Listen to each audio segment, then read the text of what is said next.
Good morning, everyone. Hope you're all having a wonderful day today. Today, we're taking a look at a very interesting little red dot, or in this case, a green dot. This is the Viridian RFX11. But before we get into all of that, go ahead and like, share, and subscribe, as that is free and does help us out quite a bit. On top of that, go ahead and get into an argument in the comments down below about red versus green. Now, getting into full disclosure on the Viridian RFX11, they did send this out to us for free, so we did not pay for it whatsoever, so just keep that in mind going forward. Now, getting into the Viridian RFX11 on paper, there are a lot of things that I strongly dislike about it on paper. So a couple of the major things is that this is a polymer red dot. So this is not aluminum, it's not 6061, it's not 7075. This is a quote-unquote high-strength polymer that they make this green dot out of. On top of that, this is a auto-adjusting green dot, meaning that there is no brightness controls. It has a sensor that will automatically adjust to whatever sort of lighting condition that you're in. Both of those things I am fairly apprehensive of, and I have avoided them up until this point. Externally, the only controls on the optic whatsoever are two tiny little Allen screws for adjusting the windage and elevation. Other than that, the red dot is what it is. Now, getting into the footprint, this is the RMSc footprint, so this will mount natively to a lot of different micro handguns. This is one of the more popular cut for, again, the more slim style of handguns. This is the Smith & Wesson Shield Plus, which is cut directly for the RMSc footprint, so it matches up perfectly. No real issues there. Now, getting into the size and weight on the Viridian RFX11, because of course it is mostly polymer, it comes in at a whopping 0.44 ounces. In fact, the only steel on it is, I believe, the mounting screws and the adjustment screws, and then of course you have a little bit of glass, and the rest of it is basically polymer with some internals, of course, as well. Now, the window size on the RFX11 is actually pretty good, even for an RMSc style optic. So it is still a small, thin optic, but the window size is 16 by 22, which is actually fairly decent. It is one of the bigger, smaller windows, if that makes sense for you, more of your micro carry compacts. Now, the reticle option, it is a 3 MOA green dot. The dot itself does seem bigger than 3 MOA. If I had to guess, I would say it's closer to 6 MOA. But for a dedicated carry optic, something like that, I think 6 MOA is perfectly acceptable. It's very fast. It's very quick to put onto target. Super simple. Nothing really to go wrong with it whatsoever. I prefer a simple 3 to 6 MOA dot versus some of the 32 MOA outer circles where it gets a little bit cluttered. Now, as far as glass quality goes on the RFX11, it is actually surprisingly good. There is almost no tint to the glass whatsoever, at least to my eyes. It looks very, very good.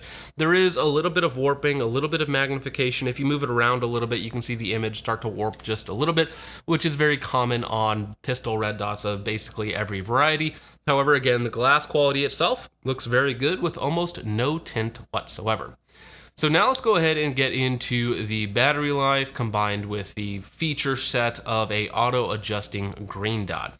So battery life is, I believe, from a 2032 or a 1632. I don't remember. I'll probably annotate it right here on the bottom of the optic. So this is a bottom loading battery. To swap out the battery, you will need to take the optic off, swap out the battery, put the optic back on, and then probably re-zero or at least fine-tune your zero back to where it should be. Now, rated battery life is at 30,000 hours with a auto-adjusting green dot and auto-on, auto-off technology. So it will automatically turn off after 2 minutes, and then it will automatically turn back on once it senses any sort of motion. Now, with a auto-adjusting dot, which we'll go ahead and talk about now, it has worked basically perfectly in every lighting condition that I've used it in. From pitch black to direct sunlight, it will adjust very quickly and to the proper brightness level. Now, when I say proper brightness level, I mean maybe one click higher than I would normally have it. So maybe like right now, it is probably, again, maybe one click higher than perfectly acceptable, optimal sort of brightness. So it does kind of hedge its bets towards the brighter side, which is probably where it should. It's better to have a dot that's a little bit brighter and still easy to pick up, put on target, than to have a dot that's a little bit dimmer and it's hard to put on target because it's hard to pick up, hard to see in certain lighting conditions, so on and so forth. So the auto brightness has worked perfectly so far. I have been carrying this optic in the Shield Plus every day for the last month or so. And again, in every lighting condition, every time I play around with it, dry fire it, anywhere from pitch black to direct sunlight, the auto adjusting dot has worked very well, in fact, perfectly up until this point.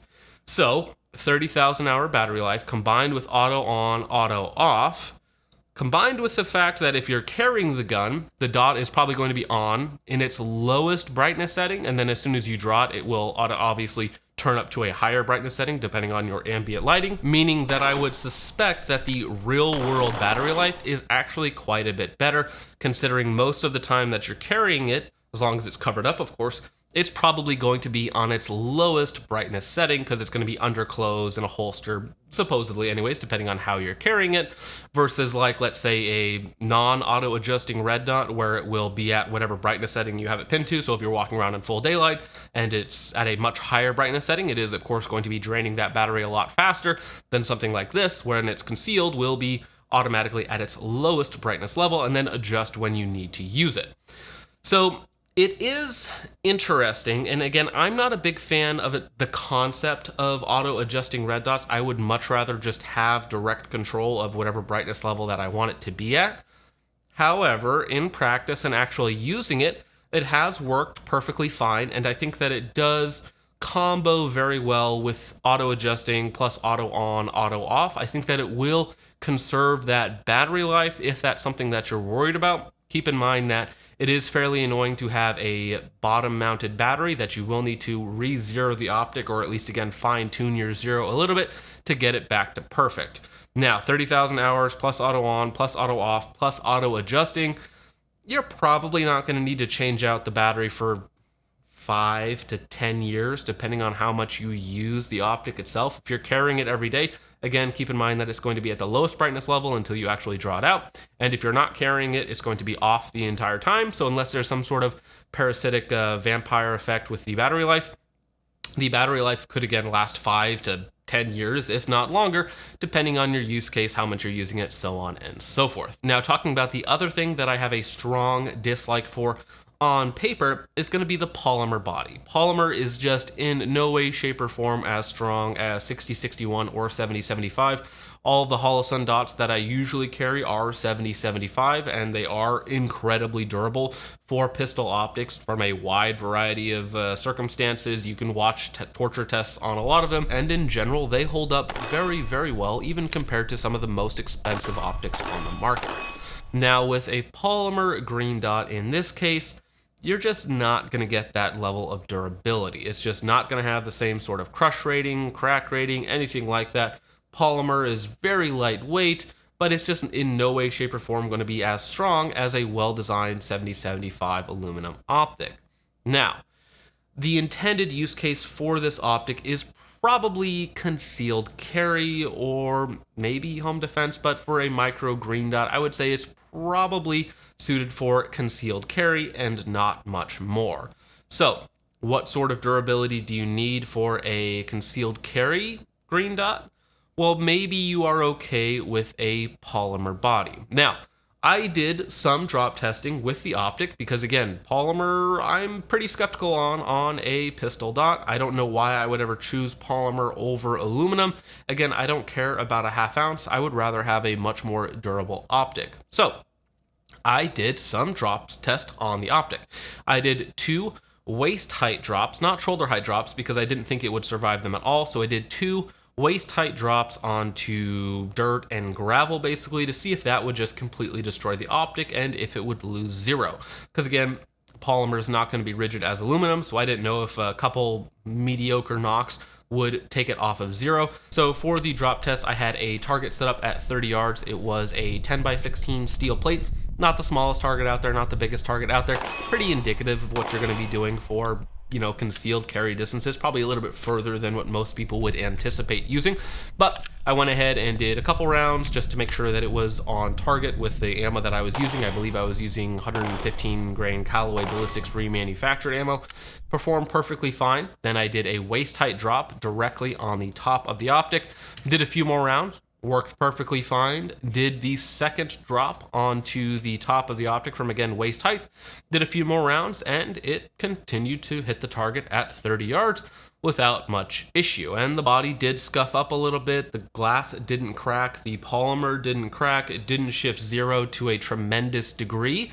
So it does have some level of durability. However, it's still not confidence inspiring compared to aluminum, which you could do shoulder height drops onto concrete with a good hollow sun dot, and it's not going to have that big of an effect.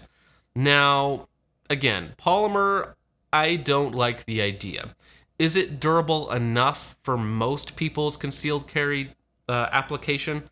Probably, but again, it's not something that I would ever prefer. Now, this does have some features. If you like the auto adjusting, you put it on a red dot and you never think about the brightness level because again, at this point, the auto adjustment has worked perfectly. If you like green dots, that is Viridian's thing. When it comes to price, I believe these are right now $160. So it is definitely on the cheaper side of optics. However, it's not that cheap, and you can start to get into hollow sun dots for about $200-ish, and they're gonna be a lot stronger and, have about the same feature set, side loading batteries versus bottom loading batteries. So I think the Viridian RFX11 could be a good buy for certain people. If you like the green dot, that is your thing. You like the auto-adjusting brightness. It does have a very good battery life. Again, you're probably never going to switch out the battery life to begin with a very, very extended runtime. It's durable enough, but not necessarily confidence inspiring. Again, if it was a little bit cheaper, anywhere from like $100 to $120, I think that would be a very interesting buy, because then you could get a red dot or a green dot on your pistol without spending that much money, and it would be about half the cost of some of the nicer red dots or green dots on the market. I think that would be a more compelling buy at a little bit lower of a price category. Keep in mind that on most guns, or at least most well-designed concealed carry guns, even if your red dot, green dot cracks, shatters, goes down, whatnot, you still have your iron sights as backups. But that's going to vary on gun to gun, what sights you have on it, so on and so forth. On the Shield Plus, if the green dot does go down for whatever reason, I have my iron sights in the window anyway, so it's not that big of a deal. So if you're on a super tight budget and you like the green dot, you like the auto adjustment, and you're willing to live with the polymer body, maybe it can make sense. Again, for most people, if you do have a couple $100 and you're willing to, spend a little bit more, I would go with the hollow sun dot still, or some other comparable aluminum bodied optic. Those I personally have more faith in. The auto adjustment, it's worked perfectly, so that aspect of it really doesn't hold it back for me personally at this point, even though, again, on paper, it's not something that I love. It has worked, and so I don't really find that to be an issue on this particular green dot. But with all that out of the way, guys, I do want to thank you so much for watching. I hope you all enjoyed. Once again, let me know what you guys think of the RFX11 in the comments down below, or any other similarly priced green dots, red dots that I should check out in the future. But once again, thank you so much for watching. I hope you all enjoyed. I will see you in the next one. Peace out.